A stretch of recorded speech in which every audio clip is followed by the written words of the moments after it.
Hello and welcome to a new series on YouTube here called Music, Tell Me More.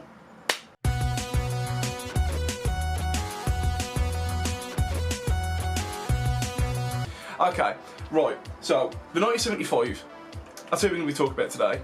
My favourite band, hopefully your favourite band, but probably not. And we're going to talk about why their new album should be expected well. Notes on a conditional form. Okay, so we already know a few little things about it. We already know what we're going to get. Birthday Party, Me and You Together sung, People and Frail State of Mind, and Greta. We're not talking about Greta today. We're going to expect something, again, the same lines as those types of songs, but I actually don't think we will. So, in the new album, I'm expecting something that's going to be completely different. I mean, looking at the songs we've already got from the album, they're fairly different. I'd argue that Me and You Together song probably sounds like something we've heard before. I'm not saying what it is, but in my personal opinion, it probably does sound like it just a little bit. Nonetheless, it's a good song. We're going to expect something that's probably going to surprise some fans, a bit like People did.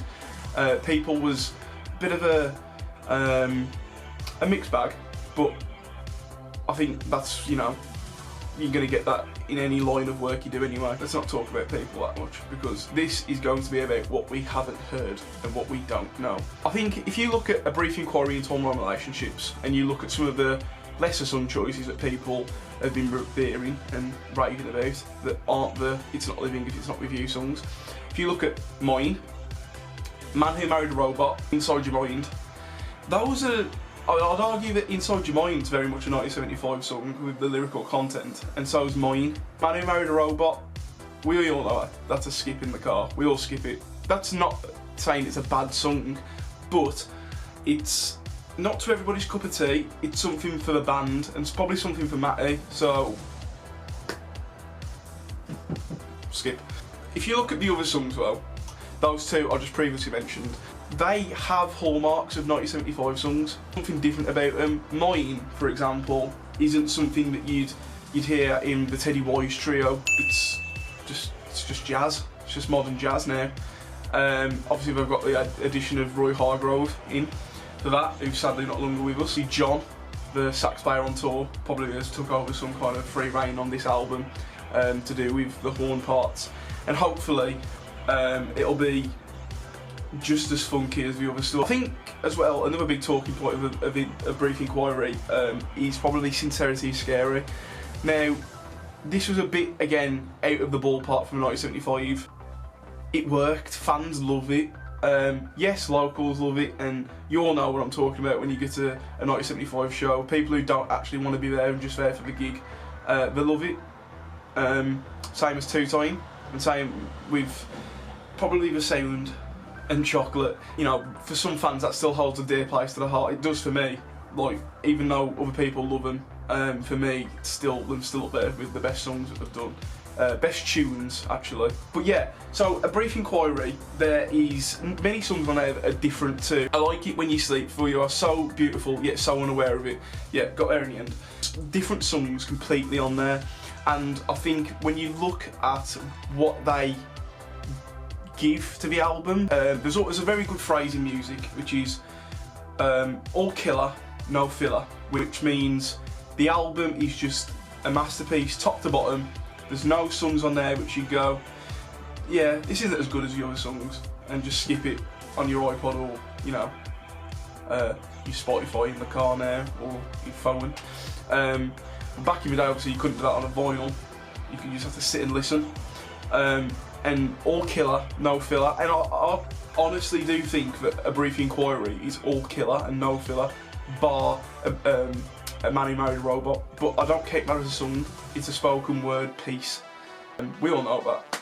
Going back to what I said at the start, talking about what we can expect from Notes on a Conditional Form, it's going to be nothing like A Brief Inquiry. I think there's going to be songs on there that, like Guys, we've heard the live recordings of Guys. It's brilliant. It's brilliant for the fans. It's brilliant to see them when they were younger and enjoying themselves. But for casual fans, they're just going to skip it. it's more personal for them, which makes us feel like we know them more, which is arguably the point of music. We want to feel like we know the artist and relate to them more, and I think that all the better, that if they want to have songs on there for themselves, it's their project. We're just here to absorb and listen. And I think this album is going to be purely more for them. Somewhere in the album, in a Notes on a Conditional form, I think there's going to be a homage to the first album somewhere. Just something like Heart Out, or something like Falling For You. Musically and lyrically, there's got to be something there. Because like Matty said before, he likes to know what we know, what he knows, what we know, what we know, what we know, what he knows, what he knows, what we know, but something like that. There's going to be Easter eggs there for us, and hopefully that they'll be cool. But to the big talking point of this video, obviously I don't know what's going to come in the new album. I'm not saying I do, I'm saying I have any clue at all, but I think somewhere there's definitely going to be a song purely for Matty. There is on every album. You know, it's for somebody who can watch you, it's for him. Nana is for him. Inside Your Mind is for him. So I think there's definitely going to be a song on there purely for Matty, which I am extremely looking forward to hearing, because if there's somebody that can watch you, he's one of my favourite all-time 1975 songs. So that's definitely one thing that can be ticked off that we're going to get. I think there's going to be another instrumental. Obviously we had How to Draw, kind of an instrumental, like on A Brief Inquiry. And obviously in the first album we had An Encounter. That was on the deluxe edition, I think, as well. But there's almost definitely going to be an instrumental on there. So that's two things we know. And the third and final point that I've got is, I think there's going to be something on there that's going to break the conventional music stream that we're in now, which is something that's going to tie in together all parts and all people's opinion of music, just in general. Whether that be parts that can be sampled in other songs or whatever, but there's going to be something in there that we are going to express for many years to come. I've just got a feeling we've come up to a very big time in their musical cycle life, which is the 5th album. And you're probably saying, what's the 5th album? What's the 5th album? I don't know anything about the 5th album. You've only known about the 4th album. No, the 5th album's a concept. So when bands get to the 5th album, it's typically their best one, because they've worked together that long that they know each other inside and out. With the exception of, let's say, with the exception of somebody like Whitesnake, who had Slide In as a 5th album, which kind of did establish them, but that was a revolving door of members, because it just was. But yeah, so we're coming into a very important time with this 5th album. So if you go off history, again, like I was saying, if you look at Metallica's 5th album, it's the Black Album, their most successive album ever, still sells now, made in 1990, and it still sells millions of copies every year. It's ridiculous. So I think that the album after Notes on a Conditional form will probably be their masterpiece. I'd argue that A Brief Inquiry is their second masterpiece. I know we haven't got the 5th album yet, and we haven't even got the 4th yet, but just talking off history, the 5th album is technically almost certainly going to be their best. And they've said they're going to take a hiatus for a while. They've got music prepared for after Notes on a Conditional form, and obviously we have no idea what that's going to include.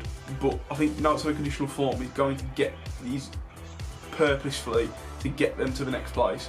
Obviously with the Music for Car era, Matty said that it's going to be an end to a part of the band's life. So I think we're going to expect something that's going to be different, but again, something not too dissimilar to the same we've already heard. I think it's a 5th album that's going to be the proving point. And we can just welcome it with open arms. That's what we should do as fans. We should just say this is going to be fantastic, because it is. Look, not very often, especially now, I mean, a band that started when? They've been the band 12 years. A band that started that long ago. They've had 3 #1 albums out of 3. Albums hopefully going to be fantastic, and I just know it is. So yeah, that brings me to the end of the video, and hopefully you enjoyed. It'd be appreciated if you could leave a like, comment and subscribe. Turn on the notification bell, and like I said, hopefully it'll be a weekly thing, just depending on school and stuff. And this channel is going to be purely music devoted, ranging anywhere from the stuff of Pantera and John Mayer to whatever takes my fancies in the chart, but I think, I should make a video about that. So yeah, hopefully you enjoyed, and I'll see you on the next one.